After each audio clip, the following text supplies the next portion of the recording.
Hey there, friends. Welcome to the Being Brown and Bold podcast. I'm your host, Jess Thomas. We are excited about inviting you into a really interesting conversation today about stepping out of your comfort zone, being bold, and taking chances. Today, I am chatting with Eliza Keyton, who I met as Eliza Keyton on social media. She is an education professional who has worked across the US, the UAE, and South Korea, Vietnam since 2009. She's fond of languages and culture, particularly after her father married her Serbian stepmother and was introduced to the melting pot of Chicago on family holidays. After meeting her Malayalee husband in 2017, she began studying Malayalam and used her language training to make study materials to fill in the gap of accessible resources to learning this language. She currently works as a teacher, trainer, and educational consultant in Hanoi, Vietnam. In her free time, she advocates for her mother tongue education and equality in the realm of English language teaching. Eliza, it is so great to have you on the podcast today. Thanks for inviting me, Jess. It's good to see you. I think the last time we spoke, we were cooking together, which was super fun because yes. You're from the South, and if you're listening from a different part of the world, the South is what we call the southern states of the United States. So I currently live in Tennessee, and Eliza, you had lived in the South too, so it's fun to now across I think you were in a different country last time we spoke too. Maybe you were in Dubai?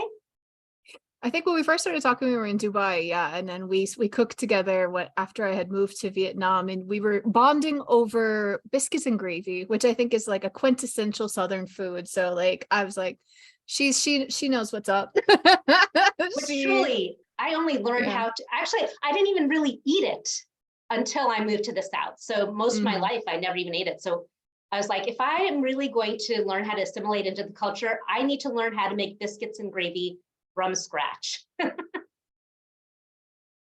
So at BBB, as we like to say, we think names and pronunciation of our names are important. So tell us about your name, the moniker Eliza Keyton, and how you got it. So, I was born with the name Elizabeth, and my friends call me Eliza. And when I was living in the UAE, I had a close friend of mine who is Tamar. And one day I was joking that someone at my Bhangra class called me Eli. And she goes, oh, well, in Tamil, Eli means rat. And I was like, oh, that's a terrible name. And she goes, no, if you put Kutti next to it, it sounds cute. So Kutti is like small or baby in Tamil and also Malayalam. And so that was kind of a joke, Eli Kutti. And then when I started making my Malayalam learning materials, I wanted to create a separate Instagram account from my own personal account. So I was like, what handle should I have? And then I was like, oh, here we go, Eli Kutti. And it's really funny because in Kerala, the name Eli Kutti is common. It's kind of right there with Elizabeth. But so a lot of people think I'm pronouncing my name wrong. And they're like, no, you should say Eli Kutti. I'm like, no, it's a little joke, Eli Kutti. And my logo on some of my documents, you'll see a little mouse with the letter E in Malayalam. So it's a running joke for the last 4 years. I think there's the common name is Eliama. And so Eliza Keyton for Eliama or see, it's the pronunciation, which I don't got right. But yes. So yes, tell us a little bit about yourself. What does it mean to be you? So to be me, oh my goodness. Well, as you said before, I work in Vietnam and I work in the field of education, but myself, I'm just a very curious person that's really open to new things and new experiences. I grew up quite middle class and I didn't have the opportunity to do things like study abroad or extended school trips. And also, when I was able to see more of the States through road trips with families and things like that, I just really wanted to see more of everything around me. And being a child of the 2000s, in high school, we had MySpace, we had the internet, and I just started having connections to other interests and languages. And so whether it was studying Spanish at school or Japanese from all the cartoons that I was watching, I just wanted to go and see things. And since the age of 20, have just been going around and, I went to South Korea for my first teaching job, fell in love with the profession.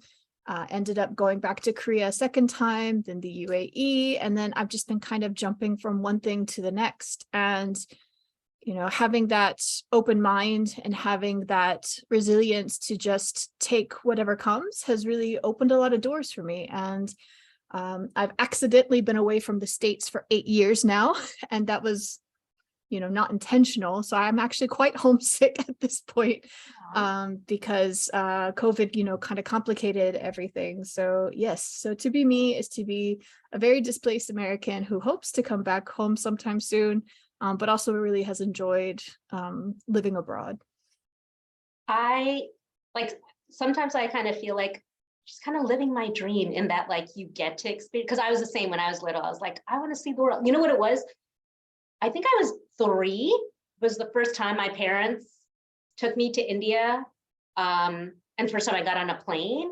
And I remember like looking out the window and like, my word, like, I want to do this all the time. So actually my first dream when I was little is I want to be an airline attendant, because back then the airline attendants were super glamorous. They were like models, and I was like, that's what I want to do. I want to serve tea in the air and look gorgeous and see the world. So tell me a little bit about your cultural heritage and how that has informed your life and your work. Well, it's interesting because my parents are just generic American. We haven't tracked a lot of our background. My mom, she's done extensive research on her side. So we've got roots in Scotland, like, you know, like a lot of Americans. She knows the colors of the Tarshan. She goes to these events where like she meets up with other clans and stuff. But like I said before, I wasn't really exposed to a lot of different cultures until my dad got remarried. And so when I was 6 years old, my dad met my stepmom. And as I said before, from former Yugoslavia, now Serbia. So I would go to their house in Chicago, and it's just full of food and all these smells and like Serbian language being spoken very loudly. And, you know, people would come in and out and visit my grandparents and bring me chocolates and all these other things. And I quickly learned about things like burek and cevape and all these different things and nursery rhymes from my grandmother. And you know, it just was like, oof. And then exploring the city was really interesting because I grew up in rural Georgia. So I didn't have that experience of just going out on the street and walking to the supermarket and buying some things or buying something from a street vendor, you know. And my uncle had married a second generation Japanese American woman. So her parents would like show me really cool stuff that they had saved from Japan, and they entertained my interest in learning the Japanese language and things like that. So that's kind of what sparked that interest. Like in my own backyard, I had that exposure to different cultures, and then the internet just really opened things up. So, you know, my upbringing is quite, you know, what you would consider like middle-class white family living in, you know, small town Georgia. But thankfully, because of the family ties and also the exposure to the internet and being able to find things that I like and explore things that I like, that really sparked that interest.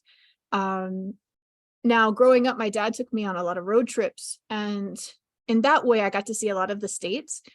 I think by the time I was 16, I had visited over 20 different states. And so being from the South, I get to see what people in California are like. I get to see what people in Pennsylvania are like. I get to see the different foods that they eat, like what is skyline chili in Ohio, you know, these kinds of things. And so like, I think that just made me appreciate that there are different people that have different points of view, different ways of speaking inside my own country. And then also wanting to see for myself what it is like outside.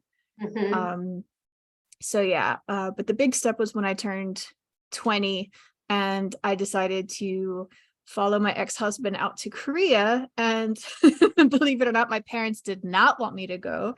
In fact, almost every time I've gone abroad, it's been a lot of tension with my parents because they just don't have the exposure to the information that we have now. And, you know, like when I told my dad I was moving to Vietnam, in his head, it was like 1970s, you know, 1960s Vietnam, not present day. I said, Dad, have you seen a picture of Hanoi lately? Like, do you even know what's there now?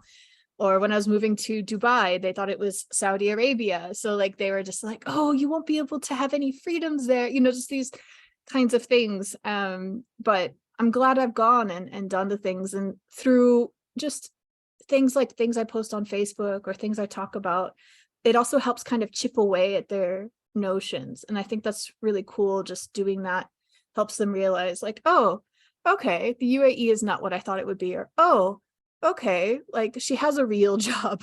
So she's not just bumming around in Southeast Asia, Did they not think you had a real job? My first year in Korea, toward the end of my contract, my dad's like, so are you going to come back and get a real job? And I'm like, Dad, I'm teaching. It is a real job. So, Right. It's just hard because a lot of Americans, or a lot of people that, haven't had a chance to work in other places, they see these places as vacations. Like, oh, she's just running off and goofing off. And then, then she'll come back home and get a real job, kind of thing. But clearly I've developed my career more when I was abroad than I was in the States. So it's just been fantastic opportunities for me everywhere I've gone. Yeah. I think that's even a generation thing too, of like the definition of a real job means you sit at a desk 9 to 5. And if you're not doing that, or, working in a hospital, whatever, 12-hour shift. But if you're not doing that, I feel like it doesn't feel like a real job. I think the hardest thing also from that generation to now is that in the previous generation, you stayed at the same office for 20 years. You retired, with your career. But in our generation, it's more common to work at one place 1 or 2 years and then realize you want to go upskill somewhere else, or you want to find a better salary, or you want to move to another country or another city. And so if I change my job more than once every couple of years, my parents are like, why are you doing that? Yeah. So yeah, there was even this misconception too, that, or maybe the original thought, if on your resume you've only been at a place less than 2 years or less or whatever, it's like, oh, they're not reliable, why would we want to hire them? Right. Whereas So now, it is a shift though, because nowadays it's very much Gen Z, no way. They'll just they won't stay at a place that doesn't appreciate them, and more power to them. Because us millennials have been trapped in this whole, oh, we don't want to upset anyone, we just want to do everything right. Maybe we should go, maybe we shouldn't go. And the next gen is like, nope. So more power to them. Yeah. Well, so you've done a lot of different things. I mean, mostly like in the teaching realm, but when you were little, like, is this what you imagined your life would be like, or did you have like a different aspiration? Well, I think when I was young, kids have all their big dreams, so like being a ballerina, doing this, doing that. I remember for a long time I wanted to be a writer or an editor because I've always been interested in books and writing. And then when I first started university, I was going to school for pharmacy because my dad wanted me to be a pharmacist. It's a stable job. It's a stable job, and he'd worked for Walgreens like over a decade at that point, and he saw that the pharmacists were making good money, and he's like, you need to study that. And I was like, okay, I'll do my best. But when you're in rural Georgia, it's really easy to be in the top of the class. And then suddenly you're at Mercer University and you feel extremely dumb. So it's like, so I took that first chemistry class and I'm like, no way, it's not going to happen. Yeah. And then there became this big rift where I decided to change majors. And my dad was like, well, you're going to have to financially support yourself. So I had to withdraw from the fancy private school and go to a state college. And then I went toward teaching.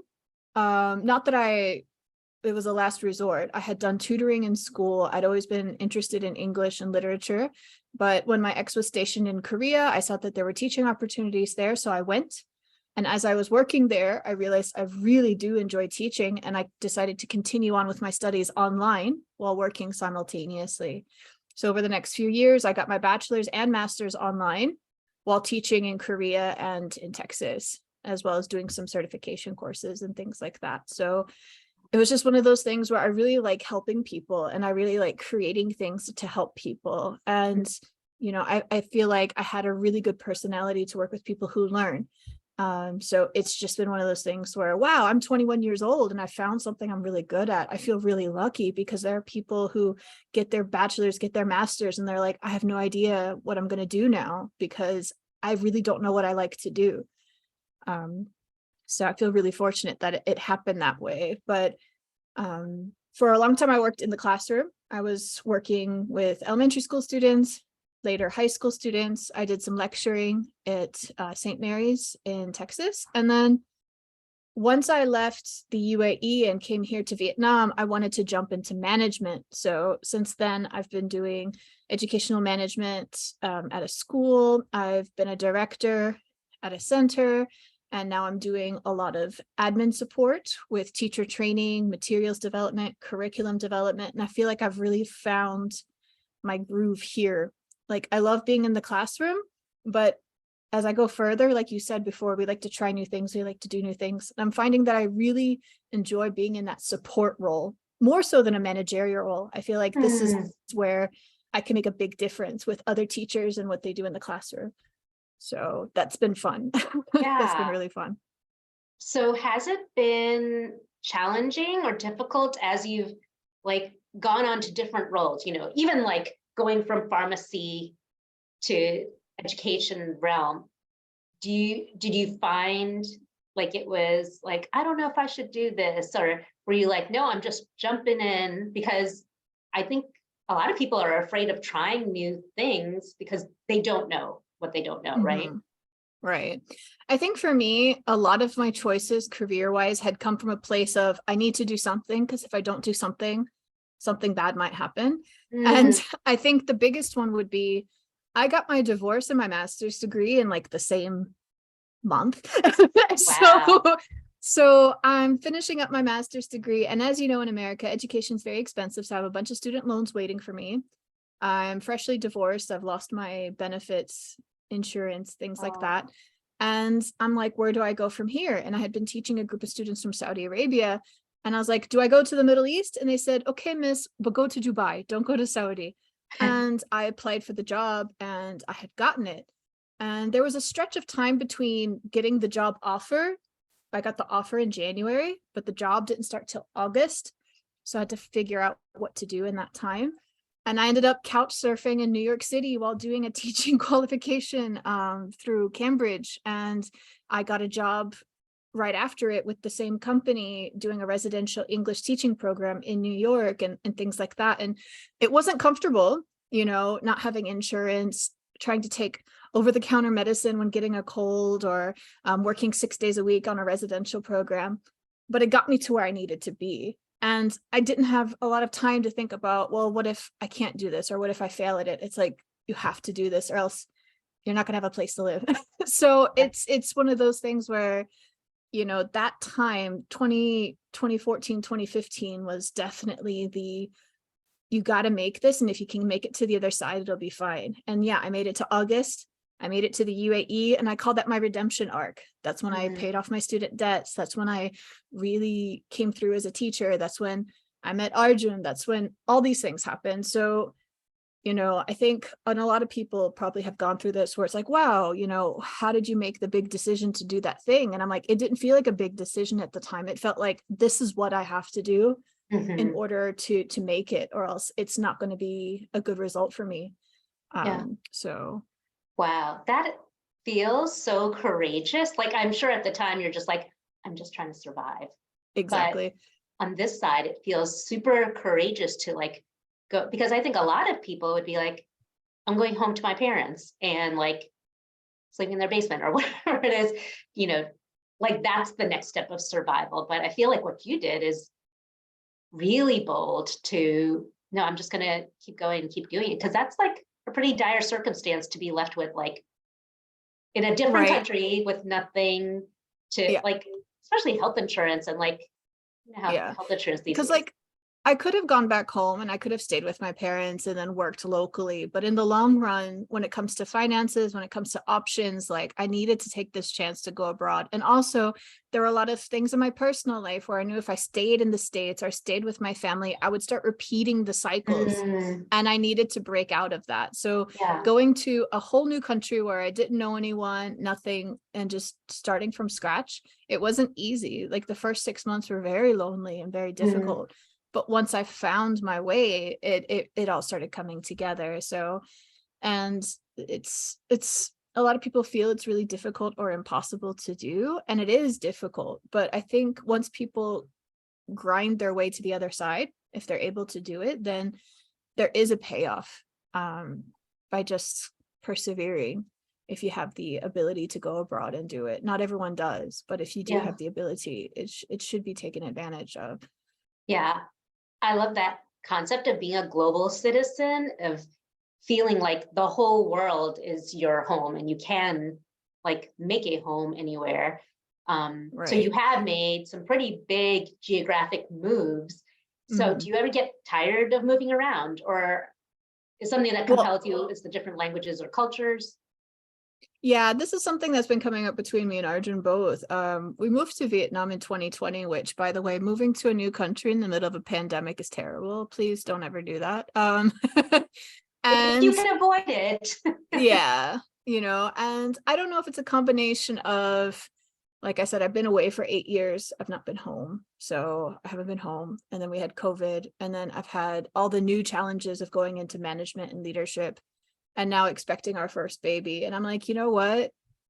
I'm tired. I think Mm, I think I am ready to go back home for a little bit, where things are more familiar, where I can get the things I need, or I can communicate clearly, or it's my own culture to deal with. Like small things here, like people cutting in line or being really loud at 10 o'clock at night, or, stuff that's just really normal. And honestly, wouldn't have bothered me in my mid-20s. Now I'm just like, I'm tired of it.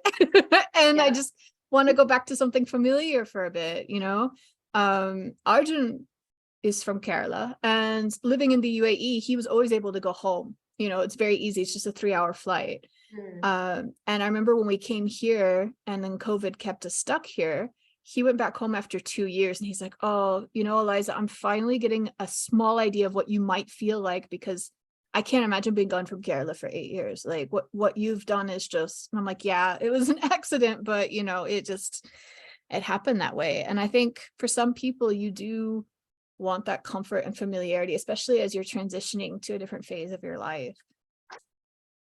so let's go to Arjun. So the podcast was called Being Brown and Bold, which you visually do not look brown. But when I was thinking about who to invite to speak, I immediately thought of you because you have that global mindset and you married a brown person who's Malayalee. So for you, how has it been integrating into Kerala culture? Well, it's been interesting. So some background on Arjun, he's Malayali and he also grew up in Saudi Arabia. So he has a very interesting Gulf Malayali experience. And we met in the UAE. And I don't know, I've always been the kind of person, like I said, when my dad married my stepmom, he never learned her language. And I always felt like that's kind of a disappointment that my grandparents immigrated to the States and they learned English and they assimilated to the culture, but their grandkids don't speak their language. And I think Mhm. that's, unfortunately it happens. It's difficult to maintain mother tongues once you're in a new country. So, when I was a kid, I thought, I want to be able to speak to my in-laws. I want to be able to speak to my family, or at least, help with the language, just because it connects people. Even if you can only speak a little bit, it like endears you to them. So when I met Arjun, I was like, okay, where are you from? You're from Kerala, you speak Malayalam, right? And because there's so many Malayalis in the UAE. I'd heard a few words and a few phrases before then.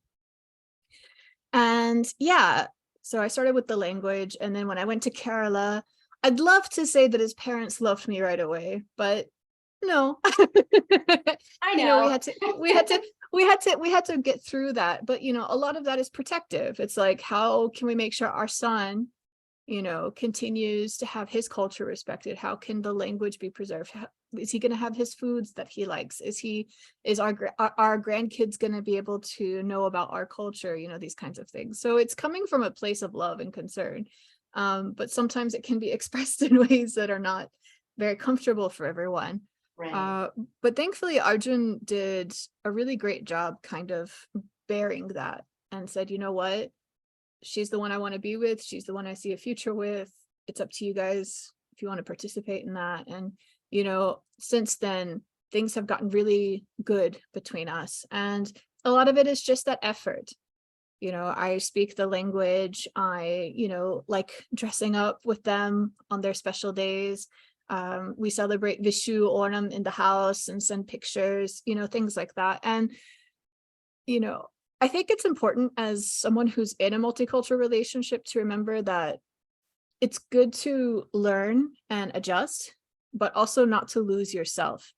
I think some people really lose themselves sometimes trying to acclimate themselves into their partner's culture. Mm-hmm. And then it kind of like disrupts their sense of self. So I think it's really important that, the parents, you want the parents to like you, but you also have to like the parents. And you don't have to like every single thing about the culture. You don't have to praise every single thing. You can have your doubts or your critiques and all. But it's just about having that common understanding. And, Kerala, India is not a monolith, neither is Kerala. Like there's so many different communities, different rituals, different styles of language, different, things all throughout Kerala. And it's just been really fun exploring it. Before in 2019, I took a solo trip from Kasaragod, which is the northern border of Kerala, all the way down to Trivandrum, which is right there at the coast on the tip. And I got to see, I think, 11 out of 14 districts. And I just got to meet people and talk to them, try different foods, hear different types of Malayalam. And it was just really neat. And I really like that because of my connection with Arjun and because of my connection with everyone online, I now have this whole other side to explore and to know more about and to learn from. And I think that for anybody who is wanting to travel or wanting to learn about another place, they'll realize how much more media will be made available to them, how many more experiences will be made available to them just by, being open to it and being respectful of it. That's amazing. I think that is super bold to do solo traveling throughout Kerala. I think I would solo travel to Europe, but I don't think I would do that anywhere in India. Like, how did you have the gumption to do that? It feels very bold. I have to say Kerala in general just feels pretty safe. And also when you know the language a bit, I feel that really helps you. And often actually, typical traveling rules for myself is I don't go out after dark and, I don't do transit after dark, things like that. So I was taking the train or I had a driver during the day and I'd be speaking Malayalam. I'd be, wearing, a kurta and the scarf, the shawl. And honestly, more people were just making sure I was okay. They're like, oh, are you by yourself? Okay. Do you know where you're going? Do you know what you're doing? Yes. Thank you. So like, it was really nice. That's cool. And I have to say, like, I have traveled throughout different parts of India and other countries as well. And I'd say that Kerala feels quite safe for a solo female traveler. I think that if you follow common sense rules and if you have people you check it in with, it's very doable and quite safe. So yeah. You are inspiring me. Like literally, we're trying to go to India we had not been to India in 20 years. And so we're like, okay, this coming up winter break in a year, let's go. But I'm like, hey, mom and dad, my parents are still in New York. I'm like, can you come with us so you can speak Malayalam? I think that's the biggest thing. You actually know Malayalam, whereas we are like, cuckoo severa. Like there's like very few words that we know. You'll just be overcharged on things, but that's about it. They'll be like, oh, it's the NRIs. We'll give them the foreigner tax. Right. Which I remember when we did go 20 years ago, we went to the Taj Mahal and it was like 6 times the price for us to go in. And I was like, but when you think about US prices and what we pay, absolutely. It's still nothing. Yeah. Absolutely. Relatively. Yeah. Okay. Same thing here. Yeah. that's so cool that you wanted to learn Malayalam, but how did the story of Elikoti happen where you're actually teaching Malayalam? So that was a accident. So when I first started learning Malayalam, I wanted to make a studygram. So like back before there was reels and videos and all these other things, Instagram used to be a photo sharing application. I remember those days. And so for 7 days, I made one sheet per day, and it would be something like the numbers or something like pronouns. And I would make cute little notes and post it.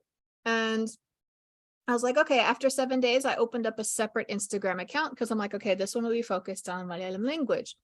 And about a month in, I started getting some attention from Malayalees. I thought it was really cool, the things that I was doing. And then the reason I was making these materials is because there is not a lot of information out there for learning Malayalam. You have about 2 or 3 YouTube videos, YouTube channels. You have a textbook from the 1980s. You have some textbooks based in India, but they're written in Malayalam. So if you don't know how to read Malayalam, it's a bit of a hurdle to get through to it. And that's about it. And I was trying to learn, and I had found a very linguistic, it was written for people who know linguistics and grammar, and it was just describing Malayalam grammar.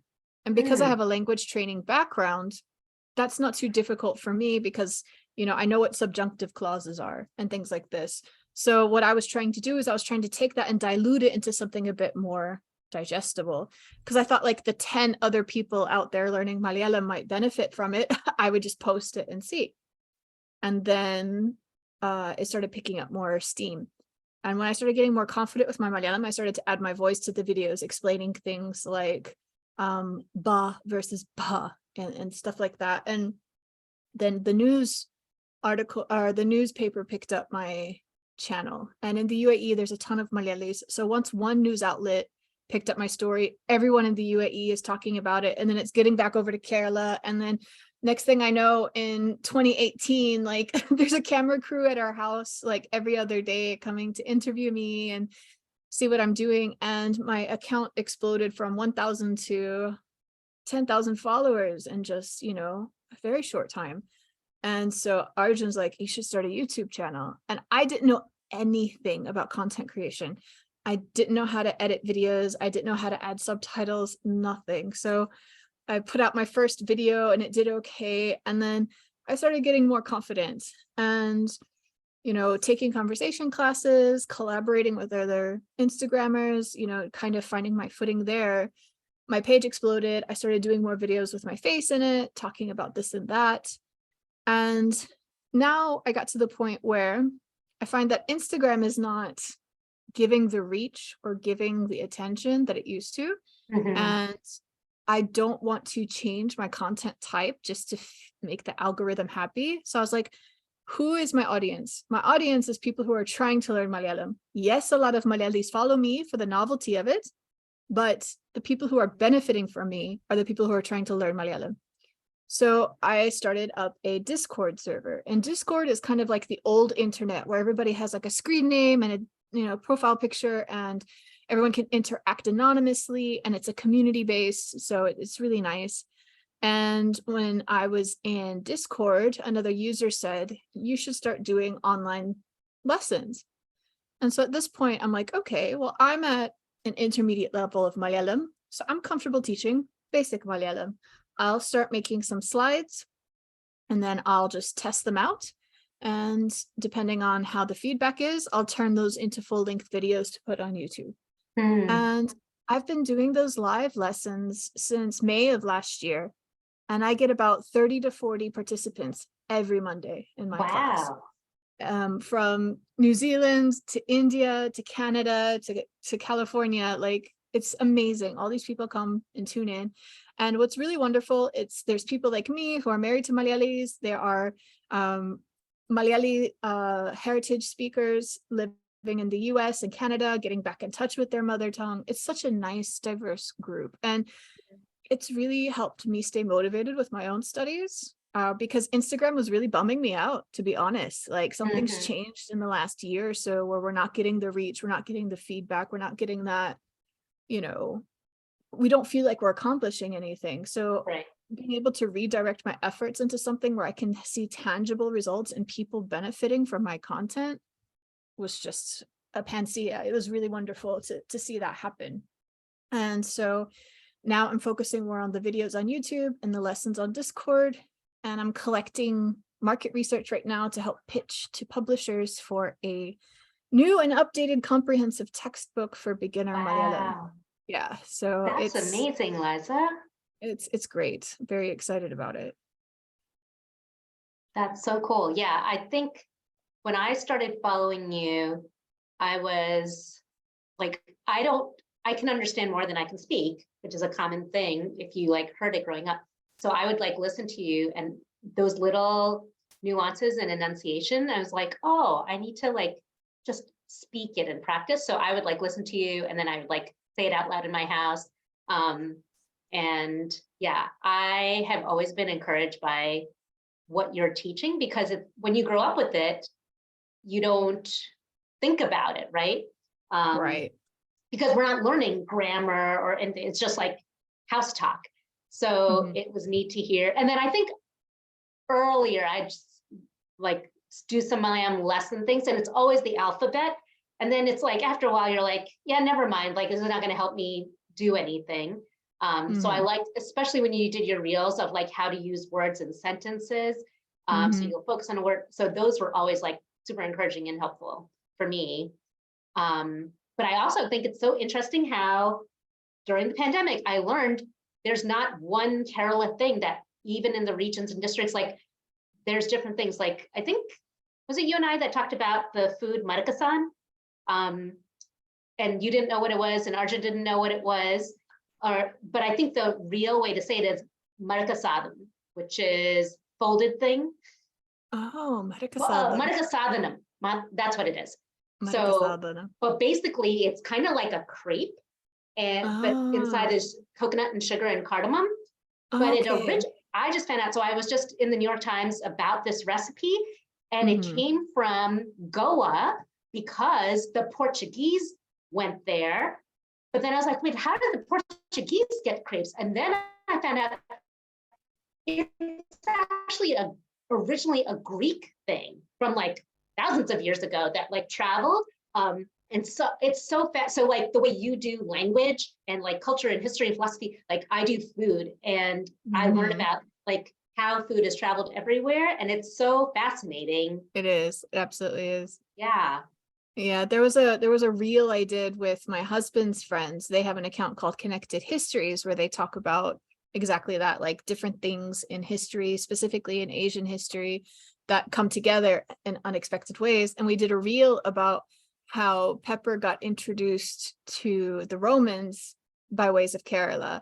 And I play this Roman character who tries pepper for the first time and goes crazy. And then like I come to Kerala and I'm like, shut up and take my money, you know. But it's true. Oh, Like, I you know, missed we that. I need to forget go that. find that. Oh, it's a fun one. And yeah, like I'm wearing like a bed sheet toga and everything. So like but yeah, because like people forget pepper comes from Kerala. And think about it. Right. It's everybody's table, you have black pepper and you don't ever think about, well, where did it come from? And it's like, Right. oh, well, it's from this little place on the coast of India that you've probably not heard of, you know. So it's really interesting. Yeah. But yeah, and language too is really interesting like that. I love to see the connections over time with language. Like my favorite example is the word for orange and how it became lemon in Malayalam because it started as orange and then it Wait, traveled orange is around. naranja? So in Malayalam nowadays we have naranja, which is lemon, and then madura naranja, which is sweet lemon or Ah, I did citrus. not know this. Yeah, so the Dravidian word was Naramkaya, and that went up into Sanskrit, which then went into Persian, this and it becomes Naranj, Naranja, Narana, and then it comes up and becomes like that. So Naranja is, people say, oh, it's Portuguese. I'm like, technically, but if you go back far enough, it's actually, it's a whole full circle. It's a full circle. That's So fascinating. yeah, it's super fascinating. But like you were saying with learning, the biggest issue we have is that when certain languages take precedence and become a prestige language, you have money and training and funding going into that language. So there are so many cool, fun, interactive ways to learn English now, right? The textbooks have pictures and dialogues and everything else. Like even in a children's English book, I've been teaching primary kids English as a second language for years. The first lesson is not the alphabets. The first lesson is, hi, how are you? Right. And then you might learn A-E-I-O-U in this lesson, and come back to it. But for some reason, because we haven't updated the methods for other languages, because there hasn't been enough funding or research or, developments, people are learning Malayalam now the same way their parents learned it.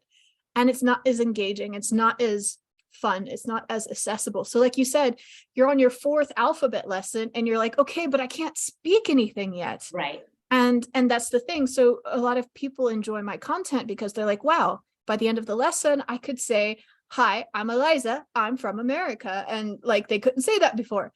And that's one of my big things about pitching for textbooks is just that there's nothing that follows thematic units. There's nothing that follows, it's not what we're used to as a standard of learning, like when we've learned Spanish or when we've learned English or German.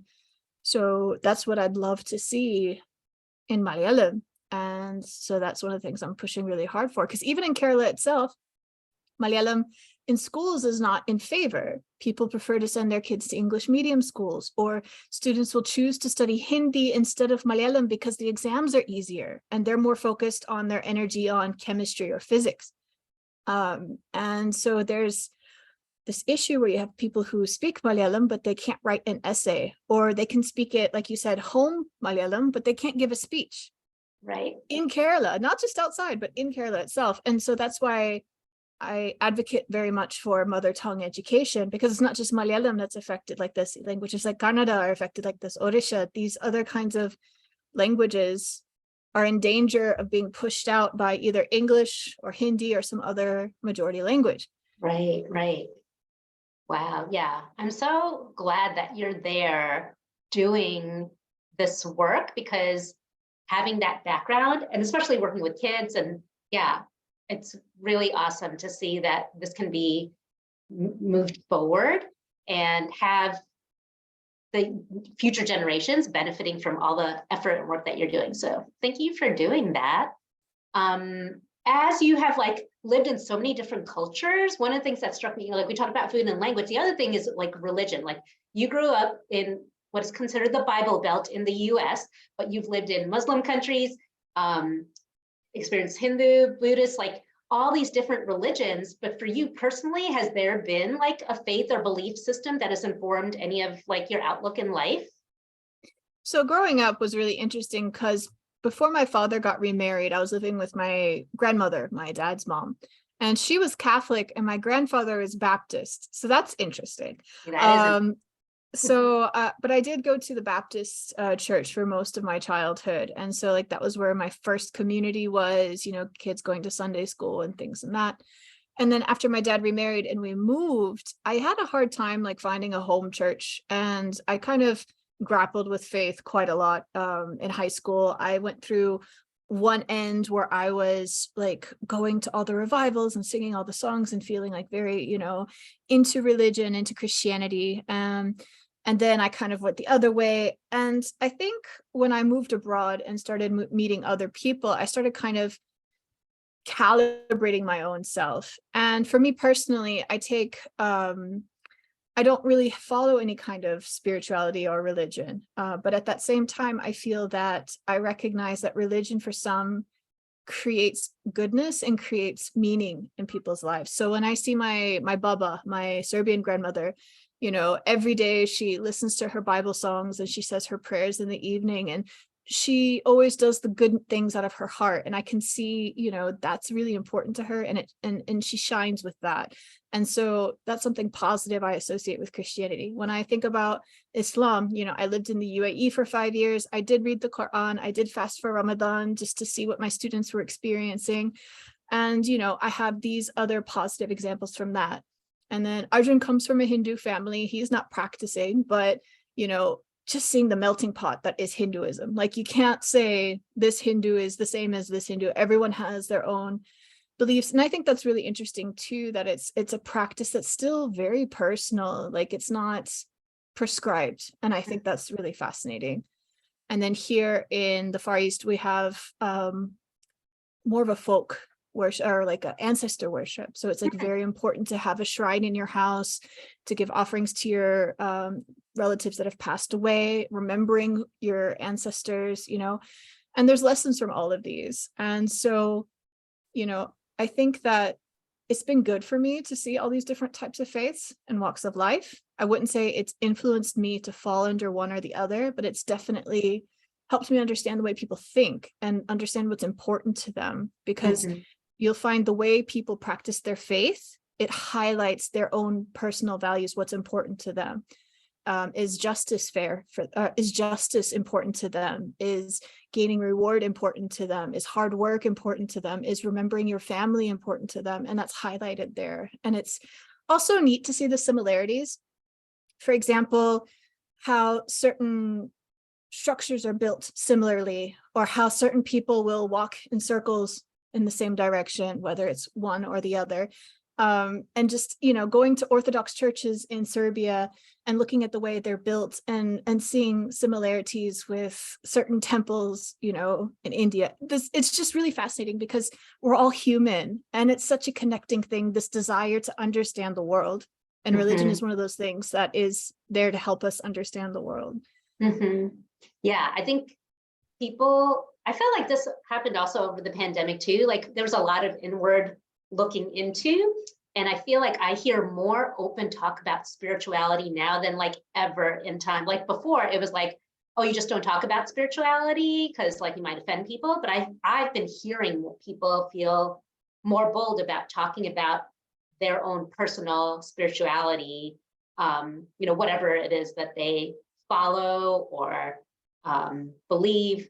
So yeah, I just thought it was so cool that you've had this chance to like visually see it. Like, I remember when I grew up in an Irish Italian Catholic neighborhood, being the only Indian, and I read about Hinduism in like school books, but never met anybody. And then I went to college, and it was like one of the largest international student populations at a college.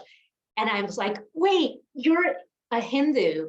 I've read about it. Tell me about your experience. Or like, you're Muslim. And like, they're like, you're Indian. You don't know. I've never met. And actually, it was funny. Even like a traditional Hindu wedding, still never been to one. I'm like, I don't know what a Sangeet looks like in person. I've never like experienced that. And so, yeah, so it's all like super fascinating for me. And I feel like, I hope I get to have more of those experiences down the road. I do like that I've been able to live in different countries and experience it to, again, like I said earlier, chip away at other people's notions, because otherwise we don't get exposed to it. Like my mom, when she came to the UAE and she heard the call to prayer for the first time, she's like, oh, does everybody have to stop now and pray? Because she thought people would just stop in the street.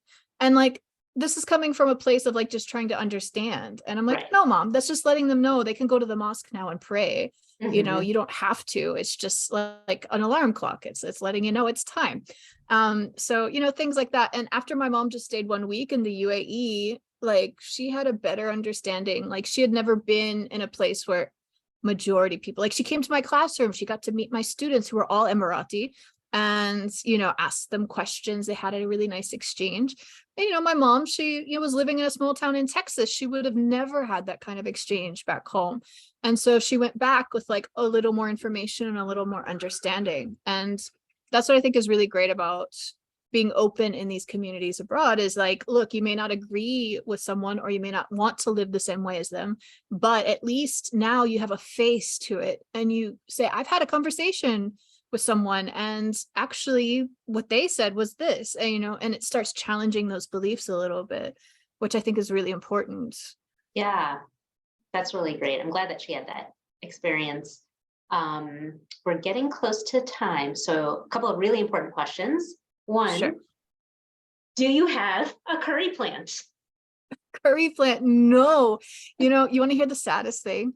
The Yeah. saddest thing here is that in Vietnam, they don't have curry plants here. And if you want to get curry leaves for your curry, oftentimes you have to buy them freeze dried. Oh, that is so sad.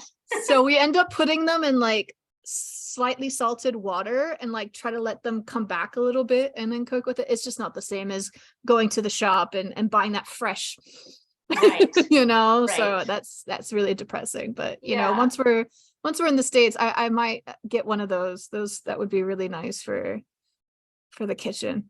When you come to the States and you're like anywhere around me, I will give you a curry plant because they keep propagating. And so I have these baby plants. I'm like, who wants a curry leaf plant?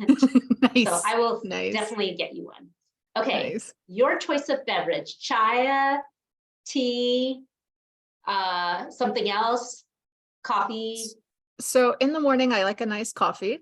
So I usually have a coffee in the morning. And then in the afternoon, if I have the chance, I do really like chai. If I'm in India, I usually have 3 or 4 cups a day. It's just, But they're yeah. small cups. They're not big cups. Yes. So yeah, definitely coffee in the morning, tea in the afternoon, kind of a person.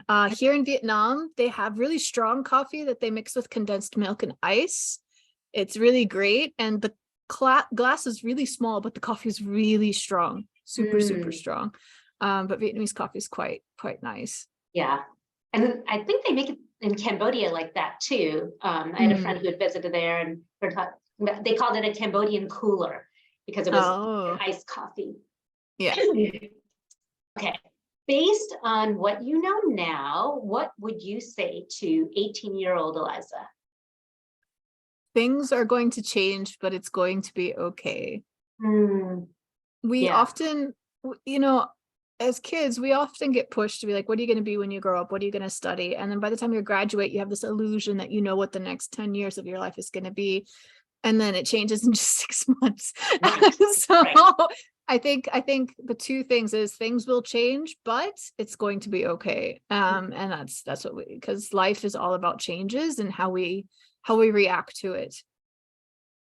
And I think it's like embracing it and not being fearful or right. like, okay, I'm fearful, but I'm going to do it anyway because I don't know how you erase the fear. Yeah. Sometimes people forget that not making some people forget that not making a choice is making a choice. And so people might like put off a decision or put off doing something, but actually they're already making that choice because they're already starting to have the consequences of not doing anything.